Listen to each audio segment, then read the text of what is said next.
नमस्कार. आज आपण एका खूपच रंजक प्राचीन बौद्ध कथेबद्दल बोलणार आहोत. भिक्खा परंपरा जातक. ही गोष्ट आहे एका अशा दानाची जे काही केल्या एका जागी थांबतच नाही. ते फिरत राहतं जोपर्यंत त्याला त्याचा खरा मालक मिळत नाही. पण हे सगळं कसं घडतं चला पाहूया. पण आधी एक साधा विचार मनात येतो. कोणत्याही दाण्याचं खरं मूल्य कशात असतं?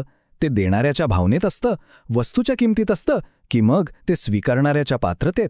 या संपूर्ण कथेचं सार खरं तर याच प्रश्नामध्ये दडलेलं आहे. तर होतं काय की एक दान आहे जे एकाकडून दुसऱ्याकडे जातं, मग तिसऱ्याकडे, आणि असं करत ते चौथ्या व्यक्तीपर्यंत पोहोचतं. पण गंमत अशी आहे की यातलं कोणीच ते स्वतःसाठी ठेवत नाही.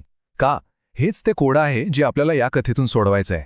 चला तर मग या अनोख्या प्रवासाला सुरुवात करूया आणि बघूया की हे दान नेमकं कोणाचं आहे आणि ते कुठे जाऊन थांबतं. तर ही आहे त्या दानाची संपूर्ण साखळी. एका जमीनदारापासून सुरू झालेला प्रवास, राजा, मग पुरोहित, मग तपस्वी आणि शेवटी एका भिक्खूपर्यंत. पण खरा प्रश्न तोच राहतो, प्रत्येकजण ते दान पुढे का ढकलतोय? आता जरा या साखळीतला प्रत्येक टप्पा नीट समजून घेऊया. प्रत्येक व्यक्तीने ते दान पुढे का दिलं यामागे एक आदराची आणि योग्यतेची एक मोठी भावना आहे. चला ती समजून घेऊया. तर गोष्टीची सुरुवात होते एका मोठ्या उदार जमीनदारापासून.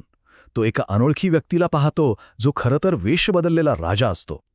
त्याचं तेज बघून तो इतका प्रभावित होतो की त्याला आदराने जेवण देऊ करतो.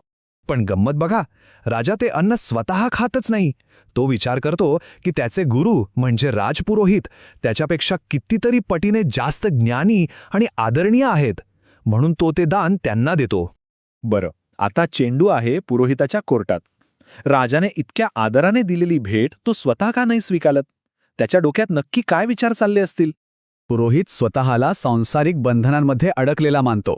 त्याच्या मते ज्याने घरदार, कुटुंब सगळ्याचा त्याग केला आहे तो जंगलात राहणारा तपस्वी या दानासाठी त्याच्यापेक्षा नक्कीच अधिक पात्र आहे. तर आता हे दान पोचतं जंगलात राहणाऱ्या एका तपस्वीकडे. पण आश्चर्य म्हणजे तोही ते स्वतःसाठी ठेवत नाही. तो ते दान एका भिक्खूला देऊन टाकतो. आणि इथे तपस्वी जे कारण देतो ना ते खूपच इंटरेस्टिंग आहे. तो म्हणतो, जरी मी जगाचा त्याग केला असला तरी मी कंदमुळं गोळा करतो, म्हणजे माझ्याकडे काहीतरी आहे. पण तो भिक्खू, तो तर पूर्णपणे अकिंचन आहे, रिकामा, त्याच्याकडे खरंच काही नाही, म्हणून तोच खरा हक्कदार आहे. आणि इथेच ह्या कथेचं संपूर्ण रहस्य उलगडणार आहे. ह्या साखळीचा आणि त्यागाचा खरा अर्थ आता आपल्याला कळणार आहे. पण मग एक प्रश्न उरतोच. त्या शेवटच्या भिक्खूनं ते दान स्वीकारलं आणि कोणालाही न देता खाऊन टाकलं. हे जरा स्वार्थीपणाचं नाही वाटत का? यावर त्या भिक्खूचं उत्तर खूप खोल आणि अर्थपूर्ण आहे. तो म्हणतो, मी पूर्णपणे निर्लोभी आणि अकिंचन आहे, माझ्याकडे काहीच नाही. आणि अशा स्थितीत त्याला दिलेलं दान हे फक्त आणि फक्त त्याच्यासाठीच असतं. ते पुढे देण्याचा प्रश्नच येत नाही, कारण त्याच्यापेक्षा जास्त पात्र कोणी असूच शकत नाही. हा तक्ता बघा, यातून कथेचं सार अगदी स्पष्ट होतं. जसं जसं तुम्ही सांसारिक गोष्टींपासून दूर जाता तुमची आध्यात्मिक पात्रता वाढत जाते. राजापासून भिक्खूपर्यंत प्रत्येकजण स्वतःपेक्षा जास्त त्याग केलेल्या व्यक्तीला श्रेष्ठ मानतो. ही एक प्रकारची त्यागाची शिडीच आहे, नाही का? पण थांबा, ही केवळ एक गोष्ट नाहीये. या कथेमागे एक मोठा संदर्भ आहे जो थेट गौतम बुद्धांशी जोडलेला आहे. चला तोही जाणून घेऊया. तर या कथांना जातक कथा म्हणतात. म्हणजे बुद्धांनी त्यांच्या पूर्वीच्या जन्मांबद्दल सांगितलेल्या गोष्टी, ज्यातून ते लोकांना काहीतरी शिकवण द्यायचे. ही कथासुद्धा त्यांनी एका खास प्रसंगावर भाष्य करण्यासाठी सांगितली होती. आणि ही कथा एका खऱ्या घटनेवर आधारित होती. बुद्धांनी नंतर उलगडा केला की त्या कथेतील राजा म्हणजे दुसरे तिसरे कोणी नसून स्थविर आनंद होते. पुरोहित म्हणजे सारिपुत्त, आणि तो तपस्वी म्हणजे स्वतः बुद्ध होते. म्हणजे दान कसं योग्य व्यक्तींपर्यंत पोहोचतं हे पटवून देण्यासाठी त्यांनी हे सगळं सांगितलं. आणि म्हणूनच या कथेच्या नावातच तिचं सार आहे.